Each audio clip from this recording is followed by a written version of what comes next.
салом. хабарҳои муҳими радиои озодиро аз рӯзи ҷумъа 19 июн ман хиромон бақозода тақдим мекунам. имрӯз дар ҳайати раҳбарии телевизиону радио ва сохторҳои дигар тағйироти кадрӣ сурат гирифт. аз ҷумла лутфуллоҳ давлатзода аз раҳбарии телевизиони сафина барканор ва мудири театри академии драмавӣ ба номи абулқосим лоҳутӣ таъин шуд. ба ҷои зевар давлатзода омадааст, ки то ин дам мудири телевизиони кӯдакону наврасон баҳористон буд. заробиддин қосимӣ, корманди дафтари матбуоти раисаҷумҳурии Тоҷикистон, мудири хабаргузории расмии ховар таъин шуда, дар ин мақом Садриддин Шамсуддинзодаро иваз кардааст. ин хабарнигори маъруф дар навбати худ ба вазифаи муовини раиси кумитаи телевизион ва радиои назди ҳукумати Тоҷикистон таъин шуд. ҳамчунин Абдурашид Ализода, мудири радиои Тоҷикистон ва Муҳаммад Ғоиб, сардабири ҷумҳурият ба нафақа баромаданд. Муҳиддин Кабирӣ, раиси ҳизби наҳзати исломии Тоҷикистон, дар як суҳбати ихтисосияш бо радиои Озодӣ аз шаҳри Москав гуфт мехоҳад дар рӯзҳои таҷлили иди ваҳдати миллии кишвар дар Тоҷикистон бошад.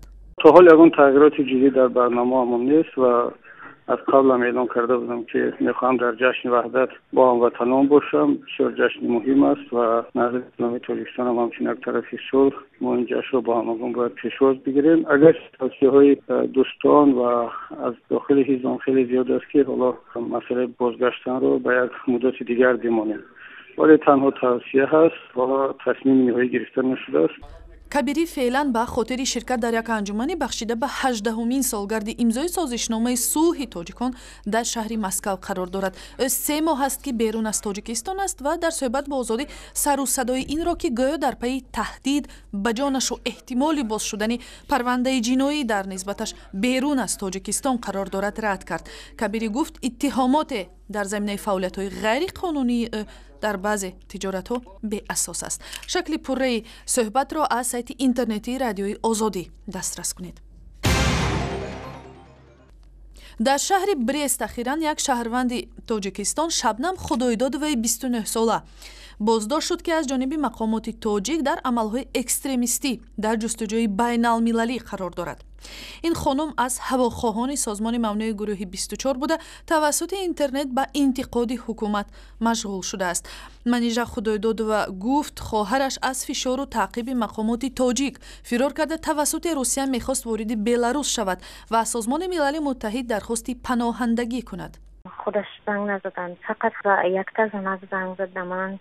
روزی دوشنبه بود، روزی 15ام. گفتی هم تو داشتیم و در بیست ما هیچی نمیدونیم، نه البته دورد یکون کس ندورد دو و سپرایدلیوست ششتگیه. خیلی به همین راه رفت، من نمیدونم روزی، فقط من همین ماهی فورال آگاه شدم وقتی که گفتی من همین گروه با باید شدگیده برای سپرایدلیوستم بردم.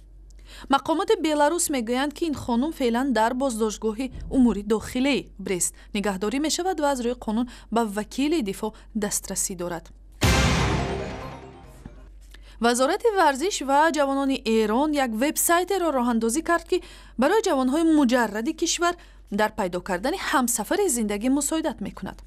мақомот таъкид мекунанд, ки ин вебсайт дар доираи ахлоқу одоби исломӣ таҳия шуда мехоҳад дар барпо шудани оилаи 11 000 ҷавони муҷарради кишвар мусоидат кунад. дар вебсайти нав акси ҷавонҳо нашр намешавад, вале ҷавонҳои муҷаррад метавонанд маълумоте дар бораи худ дар ин ҷо нашр кунанд, то ки бо кӯмаки мушовирон онҳо ба худ як дӯсти зиндагӣ пайдо карда тавонанд. дар шаҳри Хуҷанд мақомот тарҳи либоси ягонаи тоҷирони бозорҳоро таҳия карданд. дар навбати аввал мувофиқа шудааст, ки дар тани ҳар як фурӯшандаву корманди бозор як пешдоман ва корти муаррификунандаи исми ин шахс ҷо дода мешавад. дар оянда мегӯянд мақомот ба пӯшидани сару либоси ягона дар назар аст. як қисми соҳибкоро бо либоси махсус таъмин бошанд, худшон омода кардагӣ. мо фикр дорем, ки барои инами чунин категория соҳибкоро фартуқҳои рангаш сафед омода созем. барои сабзавот фурӯшон, ки камтарак хок аст, камтарак ифлосия ҳаст, ранги сиёҳ ё ранги кабута интихоб кардем ва албатта бо дастпӯш, бо сарпӯш таъмин карда омода мекунем.